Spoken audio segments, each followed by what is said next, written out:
was like at the peak, they would say, they call it the peak of your career. Mm-hmm.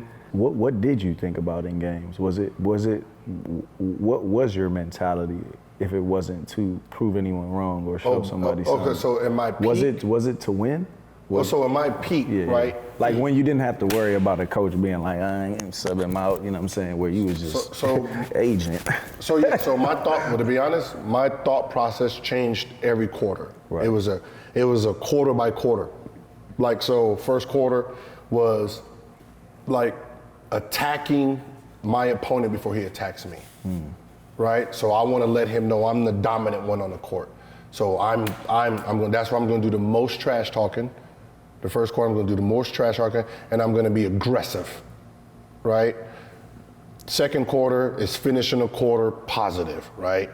Man, third quarter coming out on top. Fourth quarter, just straight close out, kill mode. Like it's when I'm focused the most. Mm-hmm. So no matter what happened in the first three quarters, my fourth quarter brain was different than, you know what I mean? So I can miss all these shots and then I'm on in the last 2-3 minutes. And that's where, winning time came in. That's where, all the Michael Jordan movies I seen, all the things I heard about, all that, tuned into that. I don't know how many, like if you see the interview when I scored 60, mm-hmm. right?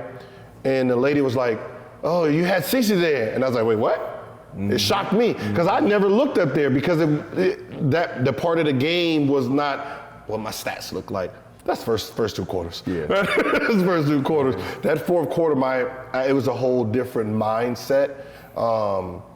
But just throughout the game, just being aggressive.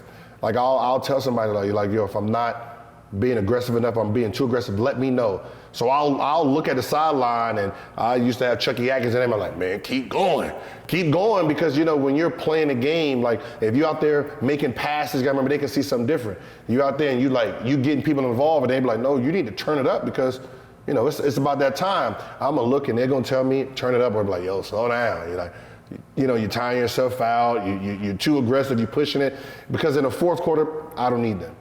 But the first three quarters, I needed, somebody to stay on me to let me know how the game is going. Because how I did the game going versus how someone else sees it could be a little bit different. Right, exactly. Because they seeing something I don't see sometimes, like, yo, hey, get big fella involved. He ain't helping you on the defensive end. But who? We got the big man in right now? I'll say some shit like, ooh, I didn't even know he was in the game, man. There's been plenty of times where I'm so locked in. I'll tell coach, yo, sub bro in, right? And coach will be like, he's already in. Oh.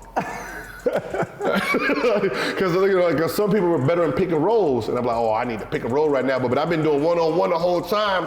I ain't even realized bro was in.